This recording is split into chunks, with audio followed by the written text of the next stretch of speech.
Hi folks, and Camila Foggia.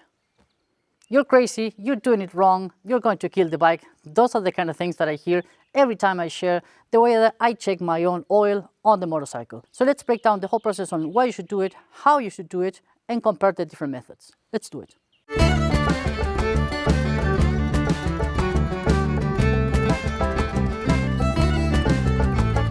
Okay, I think we can all agree on the critical importance of oil in our engine. Not only lubrication, but also cooling, right? So those are the two main functions that oil has in our engines. Now, the other thing is having the right amount of oil. Too little oil could be bad. Too much oil can also be bad. The level has to be somewhere in between the minimum and the maximum. And this is why, although it is so critical, I normally say don't stress too much about it. It's not that I'm dismissing the importance of the oil.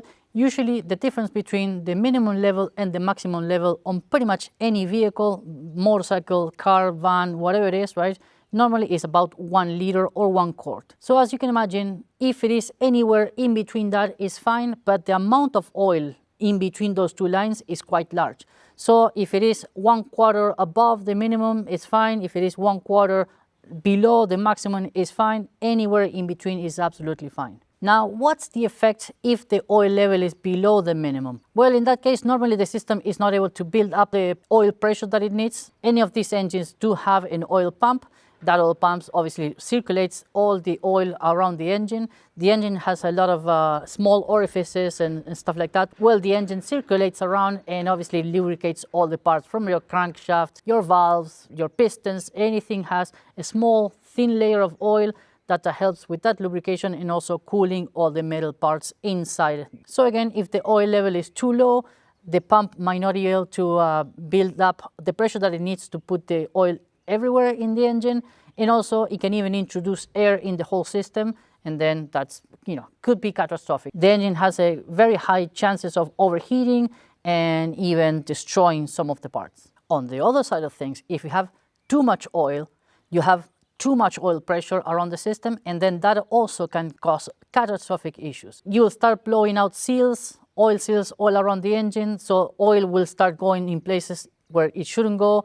You'll know it straight away because your bike will start smoking. It will be a blue color smoke, right? That's when it's burning oil. And then again, if you start smoking the oil, if you start leaking everywhere because you've blown oil seals and everything, what's the consequences of all of that? Of course, you run out of oil eventually, right? So it is bad either way, too little oil or too much oil. So now we have that baseline, let's talk about the whole procedure of measuring the oil level. So far, everything is very clear. I think we can all agree on everything we said so far. But then, where is the confusion coming from? Well, in my opinion, since forever, checking the oil on a motorcycle has always been the same process. Bike cold, put the bike upright, have a quick look at the inspection glass on the side of the engine. That will give you a measurement and tell you exactly where the oil level is. That to me has forever been the way to do it. I don't know anybody that doesn't do that. But now if you read the manual on the 1300GS, it's about 1 full page on a full procedure on how to check the engine. You have to run the engine up to operational temperature, wait 20 seconds, shut off the bike, wait 1 minute, and then measure. So the whole question is, how much of a difference does that make from my old method or pretty much everybody's method to BMW's method? The argument online is like, hey, you don't know more than the BMW engineers. And no, absolutely I don't. But how much of a difference is that? And if it is within the limits, can we just do our normal method? Let's find out. According to any process, either mine or BMW, you have to put the bike upright. Normally what I do is try to put a chunk of wood underneath the side stand, making sure that the bike is as level as possible. Now in this case, because I know people are going to chase me down if I'm not 100% scientific, I opted to go with a little bit of a jack, but you have to bear in mind that the bike is not supported on this fully, right? So the bike is on its wheels, the weight is absolutely on the bike, and I can show you that the bike still moves, right? So there's still a little bit of movement there. So the bike is still on its wheels. The reason why I do this is because I try to make things as scientific as possible, right? So if you can see there on the bars, we are 0.2 degrees. So as level as I can get it. I cannot go more perfect than that. Using my technique on the choke of wood, that will get me around 1 to 2 degrees in lean, right? And since the manual is so precise on having the bike level, I don't think anyone expects you to be measuring degrees, but just to make sure that we cover those bases, this is as level as you can get it. So again, for my own technique, putting the bike upright, you can see there, this is the minimum level, this is the maximum, and hopefully you can see it there in the camera. So there you go, that you can see it a little bit better. So this is the minimum mark, this is the maximum mark, and that's my oil level with the bike absolutely stone cold. Let me show you. I'll show you to try to make it again as scientific as possible. You can see there 17 degrees, 16 degrees sounds about right. Let's measure the engine casing again, 16 degrees. So with the bike stone cold, that is my measurement. That to me is absolutely perfectly acceptable, and I'll be happy enough. But according to BMW and all the fans of actual precise measurements, you have to follow the process of the manual. So let's do that. Let's follow the process step by step and see how much of a difference we get from this measurement.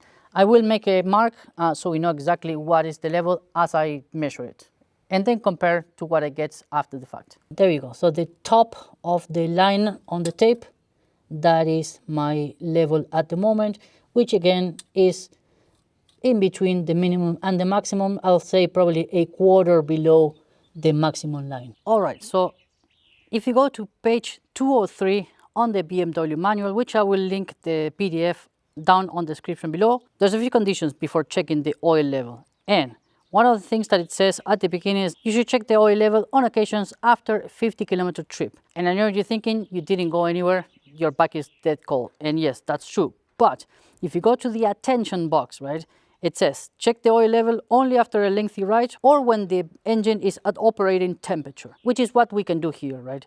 So in the process, it tells you that you have to allow the engine to run idle until the fan cuts in. We can do that, no problem whatsoever. Hold the motorcycle upright. We have done that. With the engine idling for at least 20 seconds, then switch the engine off. So after the fan kicks in, we'll put a timer 20 seconds and then we'll turn off the engine. For the oil level reading to be correct, the vehicle must be standing up with both wheels on the ground and ready to ride. We have done that. Yes, I know again, somebody will challenge me on using the stand. I'm using the stand only to make sure that the bike is completely upright, as level as I can get it. I can sit down on the bike and do exactly the same thing, but then I can't film and can't do anything else. And of course, if I put the bike too upright on, putting a choke of wood or something on the side stand, then I'm concerned of the bike toppling over, and me being a small guy, I won't be able to catch it. So we have to, make shift of what we have. But I think it's actually quite precise, right? And like I mentioned before, on the level, I think no one will actually get it as level as I'm getting it right now. So bear that in mind. Then there's another beautiful box that says, attention, vehicle toppling sideways. See what I mean? Even BMW tells you to be careful, right? And they, of course, suggest to do it with 2 people. Again, if you go for a spin and you measure the oil after the spin, maybe it's a little bit easier. But normally I will try to measure the oil before going on a ride, no after I've gone on a ride. I don't want to be, learning that my oil level is too low and I might damage my engine, after the fact. So it does say not to put the motorcycle on the center stand, that's fair enough, or the assembly stand. I don't know what the assembly stand is, but we'll see.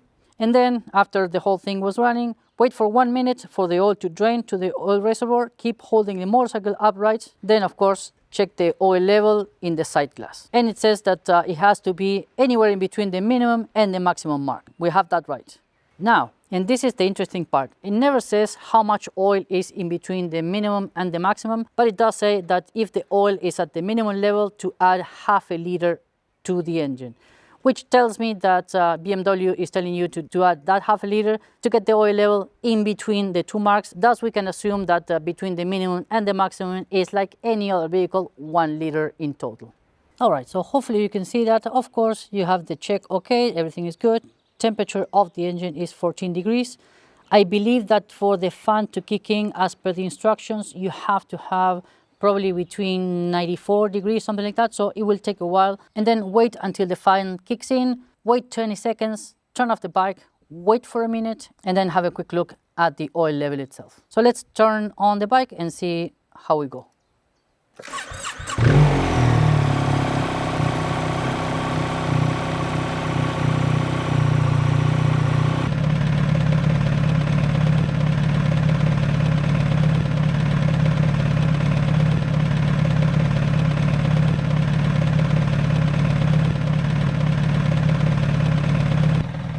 After the 70-degree mark, you'll see your coolant now turns green before it used to be blue. I never noticed that actually.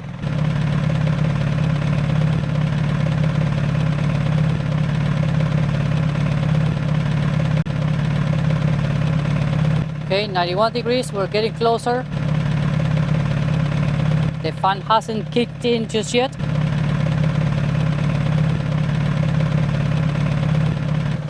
All right, 95 degrees, the fan just kicked in. So we are supposed to wait 20 seconds and then turn it off.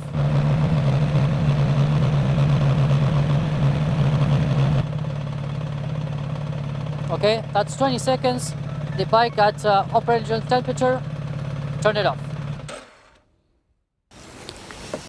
Next step, wait 1 minute and then we check the oil.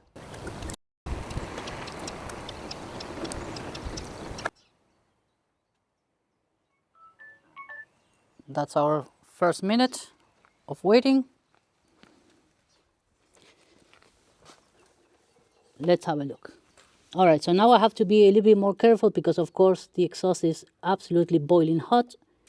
But I don't know if you can see that. The oil level now is, what, 3 millimeters above my mark?